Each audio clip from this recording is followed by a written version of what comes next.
La idea es bueno, acompañar la iniciativa de los compañeros del grupo de la agrupación Jaque, tratando de poner a disposición de especialmente de los alumnos de Trabajo Social 1, un recurso tecnológico que se viene utilizando cada vez más y que creemos que en Trabajo Social también vale la pena incorporar. En este caso lo que trataríamos de hacer es proporcionar algo de información de la cátedra de la cual nosotros somos el equipo, con la profesora Maricel Salera y Marisa Guirado. La cátedra es Trabajo Social 1. En el primer año de Trabajo Social de la Universidad Nacional del Litoral tenemos dos comisiones que corresponden a Trabajo Social 1. Hay una que se cursa en un turno, y una en turno mañana, y la otra que se cursa en turno tarde. Esta es la de turno tarde para que nos ubiquemos rápidamente. La cátedra se llama Trabajo Social 1 y la denominación es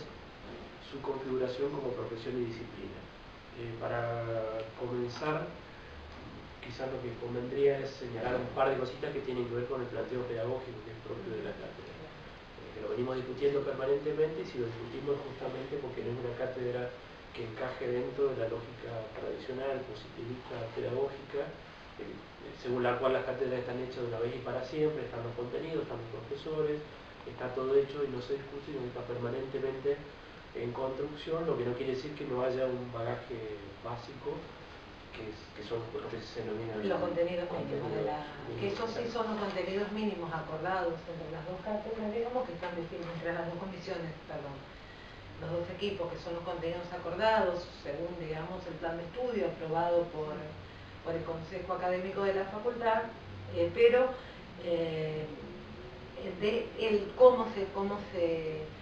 cómo se trabajan, cómo se problematizan con los alumnos esos contenidos y desde qué perspectiva epistemológica, desde qué perspectiva se desarrollan, tienen que ver con lo que nosotros dentro de nuestra cátedra definimos fundamentalmente con dos líneas de trabajo. Una que tiene que ver, que consideramos, como decía Osvaldo, digamos, trabajamos desde la epistemología de la complejidad, es decir, es entender que no hay un docente que transmite y un alumno que recepciona, sino que el docente lo que hace por su propia formación, digamos, aporta determinadas categorías teóricas y esas categorías teóricas dentro de la dinámica de la clase no se dan de forma expositiva, de forma, digamos, de un desarrollo como que el docente está la hora y media que dura la cátedra hablando, sino se trabaja fundamentalmente con los alumnos para que esos contenidos se los apropien dentro de la perspectiva que consideramos que toda profesión en realidad debe construir y debe poder apropiarse de un sobre qué, es decir, la teoría es aquella que va a permitir fundamentar su lectura de la realidad, la intervención y por lo tanto la intervención sobre esa realidad. Y como cátedra no nos interesa a nosotros editorializar esa realidad, sino que las categorías teóricas se aportan desde la perspectiva que puedan ser problematizadas y donde después el alumno, en base a esas categorías, en base a ese desarrollo teórico, pueda realizar su construcción de realidad. Y por el otro lado, me parece el otro eje central de la cátedra, es tratar permanentemente de trabajar la construcción de lo disciplinar desde una perspectiva latinoamericana, digamos. Construir esta categoría, que si bien sabemos que en ciencias sociales la gran mayoría tiene una fuerte, son construidas o trabajadas desde Europa, digamos, en las categorías, sobre todo en ciencias sociales, como decía, la idea de la cátedra es aportar no solamente material latinoamericano, sino que esas categorías sean pensadas desde los contextos latinoamericanos, el contexto que es donde después,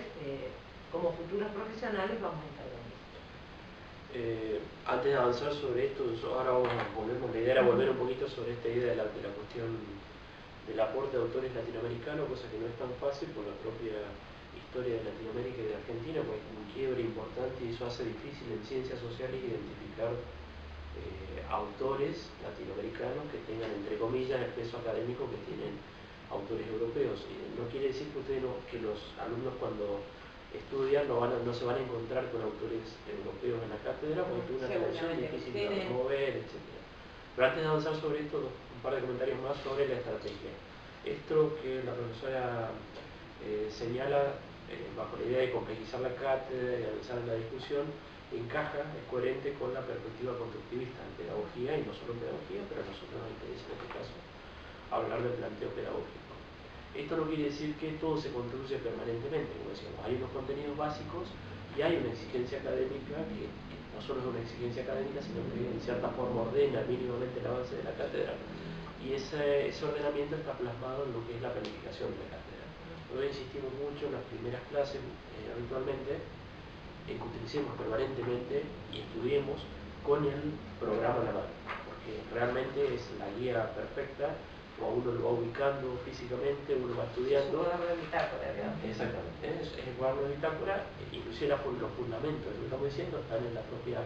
fundamentación de la cátedra, y se puede ir viendo la coherencia del planteo pedagógico con el planteo del trabajo social para lo que es el ejercicio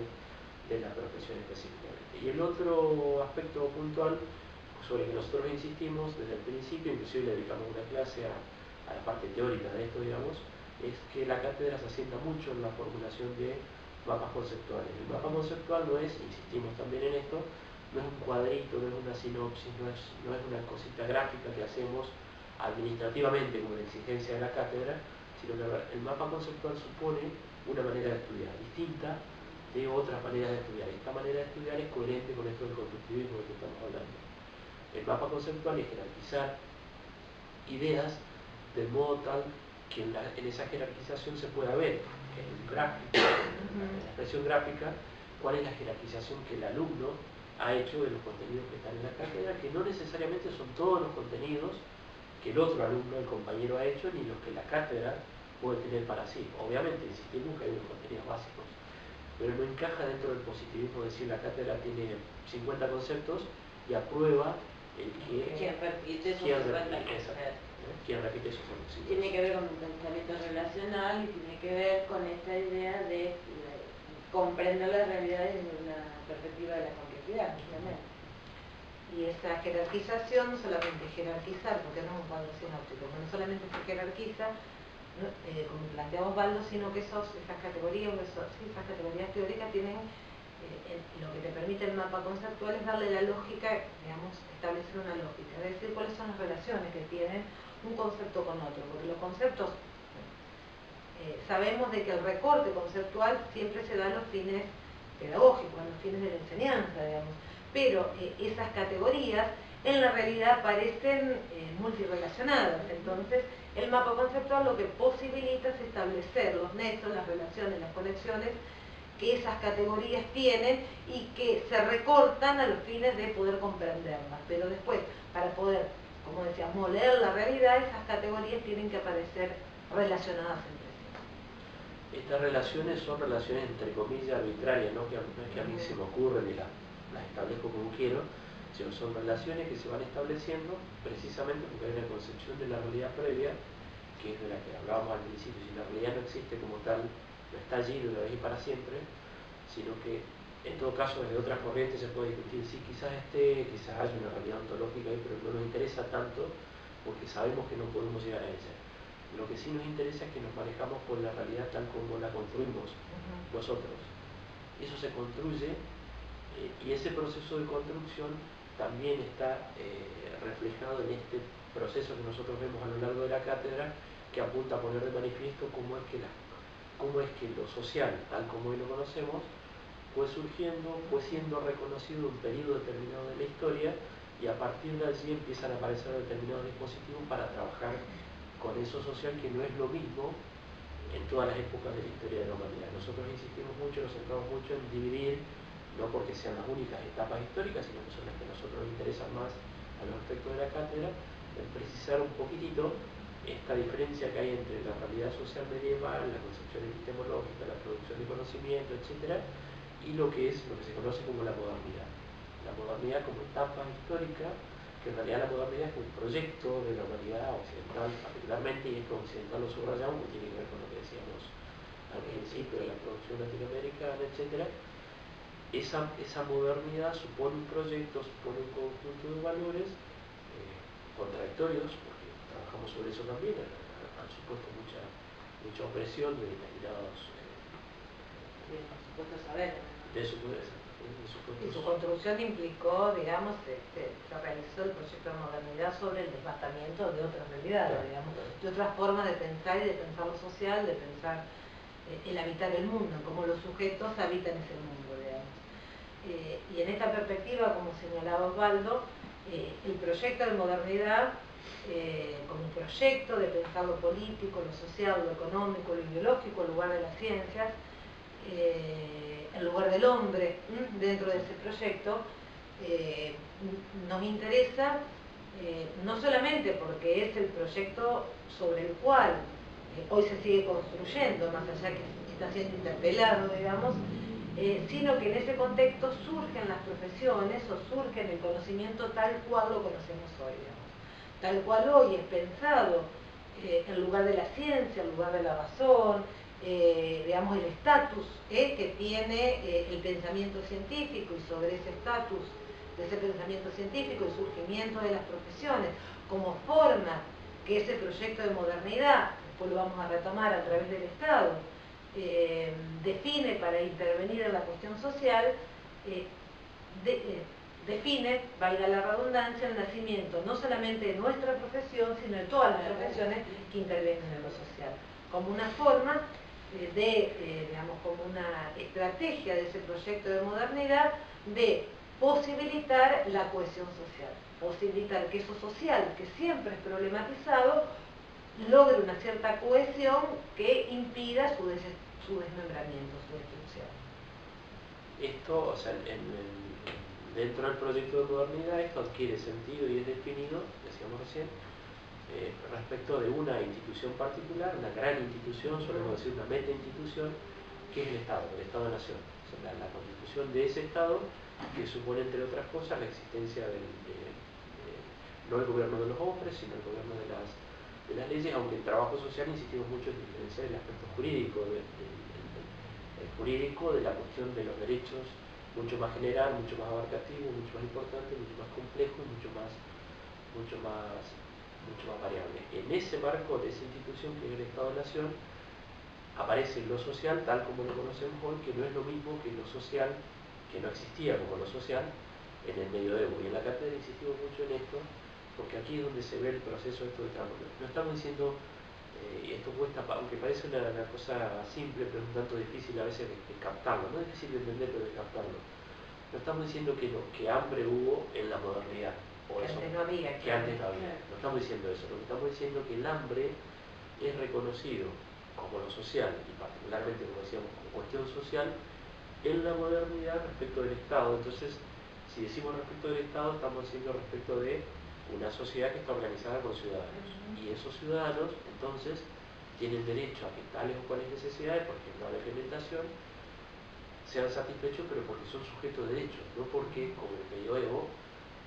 era sujeto de asistencia de la vecindad, digamos, de la caridad, de la iglesia como institución, que era, digamos, como toda organización teocrática, digamos, era el centro de la organización de la vida social, política y económica. Y esto que plantea Osvaldo, la centralidad que adquiere el Estado como organizador de la vida, digamos, como organizador, como institución abarcativa que establece esta relación entre mercado, entre lo económico y lo social, digamos, el Estado como ese lugar de intermediación donde los sujetos son reconocidos como ciudadanos, en tanto sujetos de derecho, que yo creo que es uno de los logros de una modernidad, ¿no? De la modernidad, donde sus problemáticas son reconocidas en tanto son necesarias de ser abordadas, de ser atendidas, de ser tomadas para evitar eso que decíamos en un principio, el quiebre social y lograr la cohesión social. Y ahí viene una segunda categoría, no sé si segunda, hablamos de modernidad, hablamos del Estado y la categoría de cuestión social. La cuestión social por ahí es, cuando nosotros trabajamos con los alumnos, es una definición clásica que trabaja Robert Castell, que es un sociólogo francés, que dice que la cuestión social es la aporía fundamental mediante la cual una sociedad enfrenta el riesgo de su disolución y enfrenta el dilema de su cohesión, y enfrenta el riesgo de su fractura. Parece un trabalengua. Una aporía, ¿por qué? Porque la cuestión social no tiene resolución, digamos. La cuestión social es constitutiva del propio sistema capitalista. ¿Por qué? Porque el sistema capitalista se instala desde una idea de desigualdad, donde hay, digamos, sectores que son dueños de los medios de producción y sectores que son que tienen, digamos, como capital la venta de su fuerza de trabajo, y en el marco de esa lucha entre estos dos sectores, digamos, constitutivos de la sociedad capitalista, resolver la cuestión social implicaría, en todo caso, es decir, implicaría posibilitar la igualdad y, por lo tanto, significaría la caída del sistema capitalista tal cual lo conocemos. Por eso decimos que es una aporía, que es algo que no tiene solución en sí misma. Pero que no tenga solución en sí misma no significa que no deba ser atendida, porque si no es atendida, la demanda, los procesos de desigualdad, de exclusión de los sectores o de los sujetos que no pueden resolver por sí mismos sus propias necesidades por ese lugar de desigualdad que tienen en el sistema, generarían procesos históricos a largo plazo de lucha, que podría generar el quiebre de este sistema. Por lo tanto, el Estado debe generar mecanismos, el Estado como representante, siempre se dice en los sectores hegemónicos, digamos, debe generar dispositivos para el abordaje de esa cuestión social, que son, ¿qué es la cuestión social en términos más sencillos? Es esa contradicción central que se manifiesta en problemas. La problemática del trabajo, la problemática de la vivienda, la problemática de la salud, la problemática de la exclusión. Y dentro de esas estrategias están las profesiones, como una de las tantas, digamos, estrategias que el Estado, que la modernidad puso en cuestión para el abordaje de la cuestión social. En esto de presentar la cuestión social como un conflicto entre capital y trabajo, es una visión típicamente europea, que no quiere decir que no esté presente en el caso latinoamericano, pero visto por ejemplo, por Casanigo, más particularmente, trabajamos un artículo de Alfredo Carballeda, que es un trabajador social argentino que ha hecho aportes bastante importantes, Casaniga también.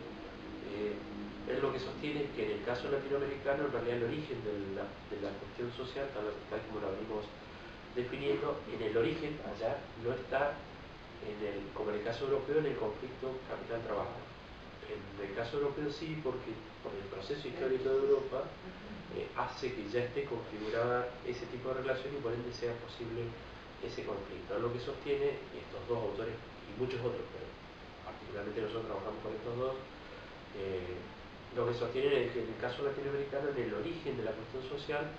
antes que el conflicto entre capital y trabajo, ya es la cuestión cultural. El tema del avasallamiento de la cultura occidental sobre la de los pueblos originarios genera un conflicto de opresión en ese momento cultural,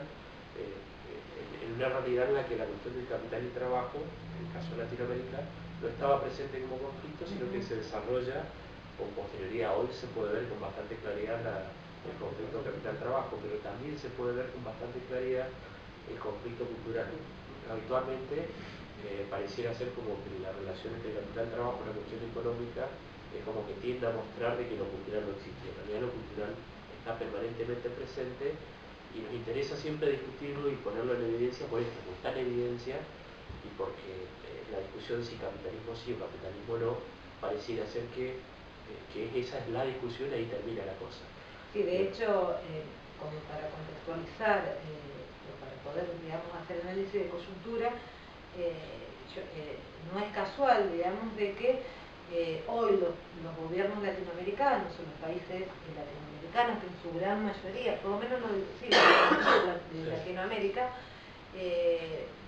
trabajen en esta línea, digamos, en no trabajar solo desde una unión económica, como en su momento fue el Mercosur, sino en plantear a la UNASUR, digamos, como un proyecto político-cultural, digamos, que vaya más allá de la formación de un mercado, porque sabemos que el conflicto central latinoamericano no es, como bien lo decía el profesor, no es un conflicto que se construyó desde la base del capital-trabajo. Inclusive, si uno ve sociedades, digamos, latinoamericanas o enclaves latinoamericanos, podríamos hasta discutir si hasta ahí llegó el capitalismo, digamos, no hay enclaves de feudalismo, digamos. Sin ir más lejos, digamos, toda la cuestión de, en la Argentina, las últimas noticias que tenemos de los trabajadores esclavos en el campo, digamos, esto es inclusive anterior, digamos, a los procesos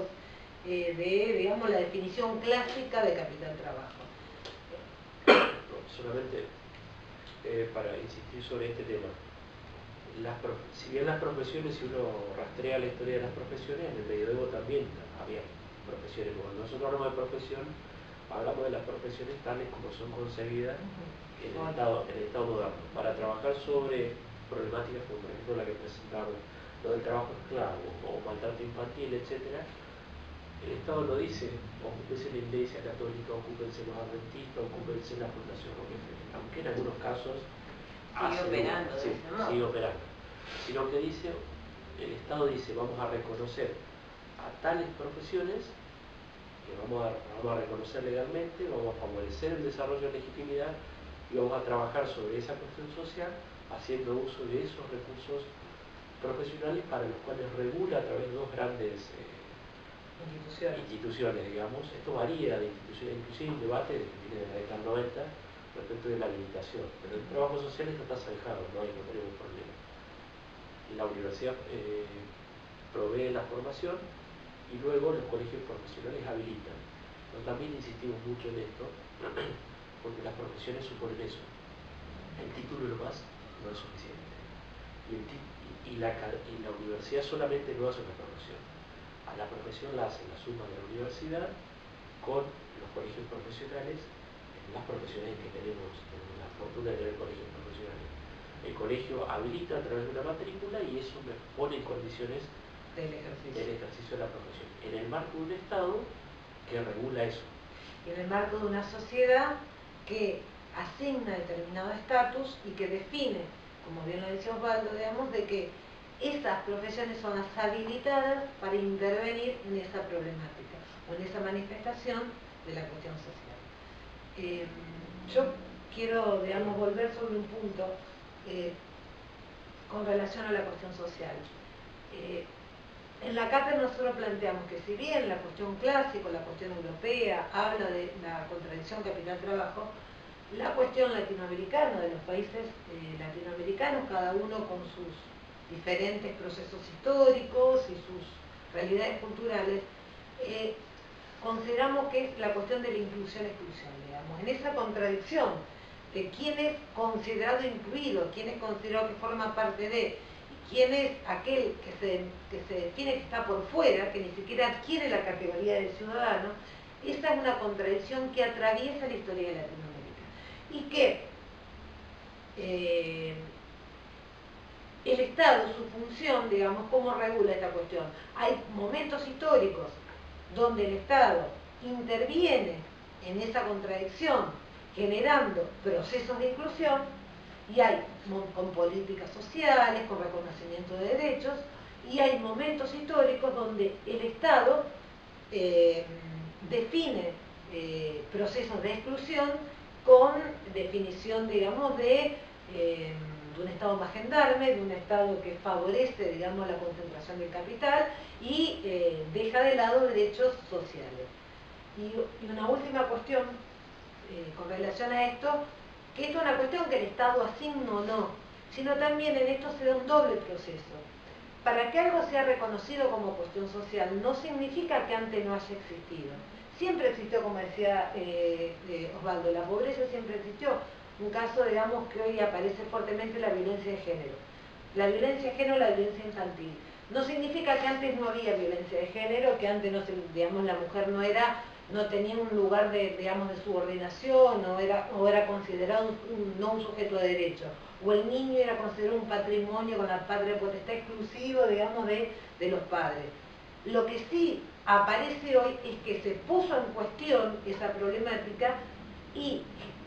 demandó la generación de dispositivos para su abordaje. ¿Y quién puso en cuestión esa problemática? La sociedad, a través de los movimientos políticos y sociales. Entonces, la cuestión social se pone de manifiesto, se constituye en la relación Estado-sociedad. Es decir, la sociedad genera procesos, movimientos para poner en cuestión, para darle visibilidad a sus problemáticas, el Estado las reconoce como tal y demanda, por lo tanto, políticas para su abordaje. Ahora, la propuesta sería quizás ir terminando esta partecita, porque en esto justamente lo que dice Maricel, el papel que juega el Estado,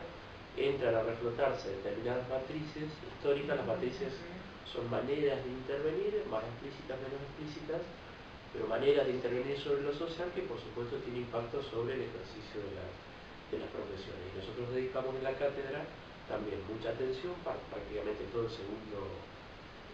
en la segunda parte del año, en la cátedra que es anual, a esto que son las matrices de intervención y que suponen maneras particulares de intervenir, y ahora ya supone particularmente una concepción de Estado específica según cada matriz. Así que, ¿qué les parece? Sí, dejar como que esto es la primera parte que tiene que ver con los fundamentos de los cuales, digamos, empezamos a pensar esa realidad, eso social problemático.